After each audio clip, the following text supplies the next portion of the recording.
আগে ছবি আছে, সব কিছু আছে। আমি আগে অনেক ভালো ছিলাম, কি সুন্দর আমাদের স্বামী স্ত্রীর ছবি, আমরা দুজন মিলে সংসার চালাইতাম।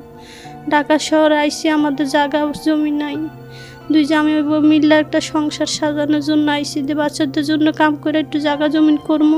দাঁড় করার সাথে সাথে ওই পার থেকে পুলিশে ওর ফিটের মধ্যে গুলি করে। একটা ঘড়ি ছিল, দেখতে শুনতে অনেক সুন্দর, এত রক্ত মাখা না যে কি পারা যায় বলেন, আপনি হলে পারতেন। তারা আমার এই চোখের মধ্যে একলগে অনেকগুলো, আমার চোখ টার্গেট করে অনেকগুলো গুলি করে। ওরা ওকে নিয়ে আমি ওইভাবেই পড়ে গেলাম।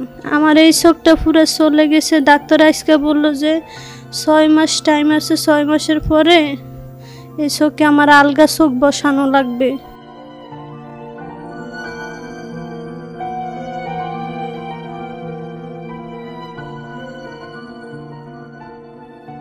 18 তারিখ প্রথম গোলাগুলির সময় আমি সকালে কাজে বের হয়েছি, ভালো কোনো গোলাগুলি ছিল না, গোলাগুলি ছিল তেমন একটা ছিল না। তারপর আমি আসার পথে জুরাইন থেকে গাড়ি পাই না, হাইটে আসছিলাম, পরে দেখলাম অনেকগুলো আহত মানুষ।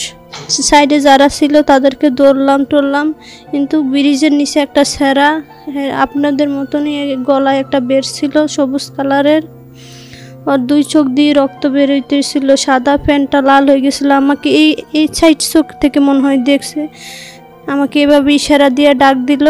গেলাম, যাইয়া ওই নিজেও চেষ্টা করে নিজেও দাঁড়ানোর চেষ্টা করছে। আমিও নিজে মহিলা মানুষ, একটা পুরুষের সঙ্গে পারি না। তারপর আমি নিজের যতটা শক্তি আছে এতটা দিয়ে ওকে তুললাম, দাঁড় করাইলাম।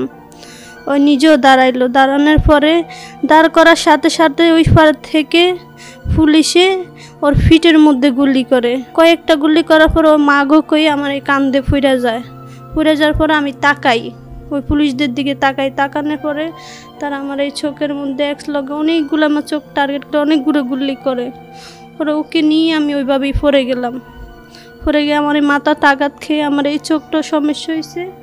এই চোখটা তো পুরো ড্যামেজই হয়ে গেছে। পরে আমি নিজেই এক হাতে সাইড গেইতে আসি, এরপরে দেখলাম যে এখান থেকে পানির মতন বাইরেতে আছে। কাছে এনে দেখলাম যে সব রক্ত, আমার চোখ দিয়ে অনেকগুলো রক্ত বাইরেতে আছে। আমি ওকে ডাকতাছি, ও ভাই রে, ভাই কমু না বাবা কমু, কোনো দিক পাইতেছি না, ওর কোনো আলাপ নাই, ও ওখানেই মারা গেছে। আমি ওর নাকে হাত দিলাম, করলাম, ওর কোনো আলাপই নেই। পরে আস্তে আস্তে আমার নিজেরই শরীর রক্ত যেই আমার নিজের শরীরে দুর্বল হয়ে আমি ওখানে পড়ে যাই। কিছুক্ষণ পরে এসে আমাদেরকে অনেকগুলো ছেলেরা এসে হাতালি কোলে করে আমার সিনজিতে তুললো, ওরও তুললো। পরে ঢাকা মেডিকেল আওয়ার পরে আমি আর বলতে পারি না ওই ছেলেটা কই গেছে। আমারও তো ঢাকা মেডিকেল না হয়েছে, ওই ছেলেটা কই আসে না না স্যার আমি বলতে পারি না।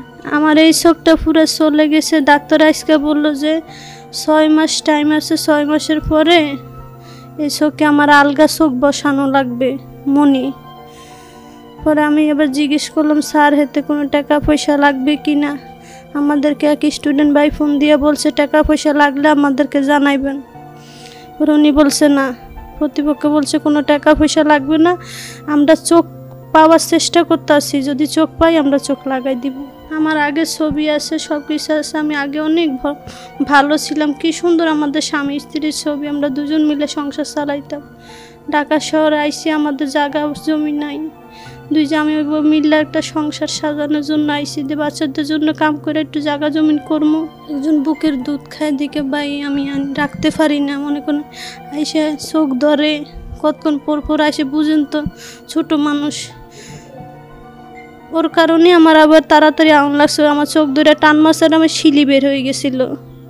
তারপর ইমার্জেন্সি আবার ডাকাইছি, কিন্তু আমি ওকে বাঁচাতে গেছি। আজকে আমার নিজের ভাই হলে, সন্তান হইলে, আর দেখতে রাতে একটা ঘড়ি ছিল, দেখতে শুনতে অনেক সুন্দর, এত রক্ত মাখা না যে কি পারা যায় বলেন, আপনি হলে পারতেন। একটা মানুষকে এইভাবে রেখে না যেই পারা যায়, একালে কি নিজের মনে হয় যে আমার 2টা বাচ্চা আছে আমি যাবো না, বা যাইলে আমারও ক্ষতি হবে, এগুলো কি আমি ভাবছি বলেন? আমি তার এত কিছু ভাবি নেই। নতুন সরকারের কাছে আমাদের তো অবশ্যই প্রত্যাশা থাকতে পারে বলতে যে আমার চোখ থাকলে আমি তাদের কাছে কিছু ছাড়ার মতন আমার কিছু প্রয়োজন পড়তো না। আমি নিজেই কর্ম করে খাইতাম, আমি নিজে কর্ম করে খাওয়ার জন্যই ঢাকা শহর আইছি। আজকে আমি চোখ হারাইয়া ফেলছি, ঢাকা শহর স্বপ্ন নিয়ে আইছি, চোখটাই হারাই ফেলছি। আমি নতুন সরকারের কাছে আবেদন, চোখ যদি না ফিরে পাই যেন ভবিষ্যতে আমার বাল বাচ্চার দিকে তাকায়।